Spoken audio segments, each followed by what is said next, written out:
आने वाले समय में मध्य प्रदेश में चुनाव है, तो आप किस नज़र से देखते हैं मध्य प्रदेश को चुनाव में? देखिए कि इस बार जो मध्य प्रदेश में विधानसभा के चुनाव होने वाले हैं ये बहुत ही महत्वपूर्ण है और महत्वपूर्ण के साथ साथ क्षेत्र के और प्रदेश को अचंभित करने वाले भी ये चुनाव साबित होंगे, क्योंकि कहीं ना कहीं इस बार हमें लगता है कि युवाओं को सामने लाने की एक मुहिम चालू हुई है और जो काबिलियत तारीफ युवा हैं जो राजनीतिक क्षेत्र में समाज क्षेत्र में काम कर रहे हैं, इस बार जनता उन्हें अवसर प्रदान करेगी। आपके क्षेत्र की बात की जाए, आप वहाँ के जनप्रतिनिधि हैं, तो वहाँ पे आपके ऐसे कौन से मुद्दे हैं जो वहाँ पे राजनीतिक में अब उठने वाले हैं? देखिए, बालाघाट जिले में 6 विधानसभा है और जिसमें एक विधानसभा मेरी है, जहाँ से अभी हम लोग जिला पंचायत चुनाव विजयश्री हासिल किए हैं। वारासोनी खैरलांजी विधानसभा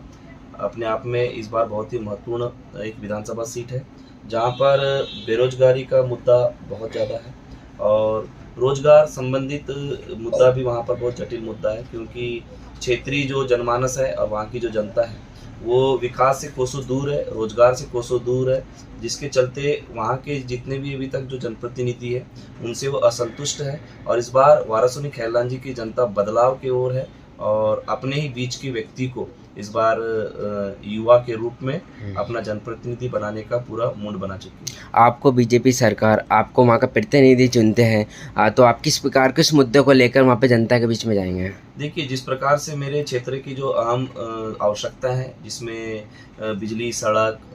बेरोजगारी का मुद्दा है, रोजगार और किसान, मेन चीज़ हमारे यहाँ पर जो किसान है उसे जिस प्रकार से उन्हें सुविधाएं मिलनी चाहिए, शासन की योजनाओं का जितना उन्हें लाभ मिलना चाहिए, पर वहाँ पर हमारे जनप्रतिनिधि उतने जागरूक ना होने के कारण वो जो किसान है और वहाँ का जो हमारा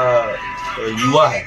वो कहीं ना कहीं अपने आप में पीड़ित है, परेशान है और इसीलिए वह इस बार बदलाव का मूड बना चुका है। वो आपके क्षेत्र में आप शिक्षा, रोजगार और स्वास्थ्य की क्या स्थिति देखते हैं?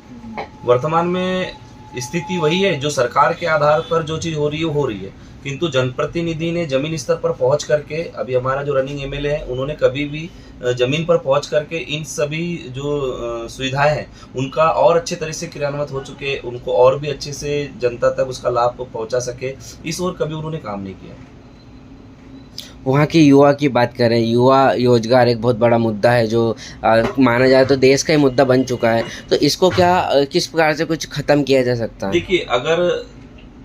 भारतीय जनता पार्टी अगर हमें टिकट देती है, आपने अभी किसान के मुद्दे की बात करी है, ये तो सभी नेता सभी आते हैं और वोट पाने के लिए सब चीज़ें तो सभी बोलते हैं। बिल्कुल, आपने बहुत ही अच्छा प्रश्न किया। मैं आपको बताना चाहूँगा, किसान का दर्द एक किसान ही समझ सकता है। मैं एक किसान पुत्र हूँ और मैंने अपनी राजनीतिक जीवन की शुरुआत सिर्फ काम करते करते तक किया है। किसानों के बीच में रह करके अपनी खेतीबाड़ी, स्वयं मेरी खेतीबाड़ी में से खेतीबाड़ी में काम करता हूँ, तो उन किसानों के दर्द को और उनकी आवश्यकताओं को मैं भली भांति रूप से जान सकता हूँ, क्योंकि जो किसान नहीं है वो किसान बोलकर तो आता है पर वो किसान का दर्द नहीं समझ सकता है। अब जिसने किसानी ही नहीं की, जिसने खेतीबाड़ी ही नहीं की, वो वहाँ पर कितना परिश्रम करना पड़ता है, वो उसकी जो पीड़ा है और उसके जो संघर्ष है वो उसको नहीं समझ सकता। तो हम किसान पुत्र हैं, इसलिए किसान हित की बात करते हैं। जिसके बाद बाकी और ऐसे कौन से मुद्दे हैं जो सिर्फ सरकार है वहाँ पे राजनीति करने के लिए उस मुद्दे को बनाए जाते हैं? देखिए, हमारी सरकार,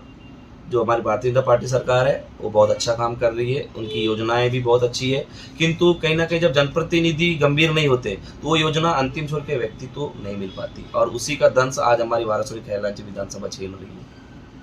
तो यह उम्मीद कर सकते हैं कि जब ये आपको ये जिम्मेदारी दी जाएगी भूखा भी निभाएंगे? बिल्कुल बिल्कुल, अगर हमारी संगठन, हमारी पार्टी अगर हमें इस बार भारतीय जनता पार्टी से टिकट देती है तो निश्चित तौर पे हम वहाँ पर हमारा एक सुनहरा और स्वर्णिम कमल खिलाएंगे और वारासोनी खैरलांजी विधानसभा को हमारी जो पूरी मध्य प्रदेश की सीटें हैं उसमें अग्रिम पंक्ति में लाने के लिए निरंतर कार्य करेंगे।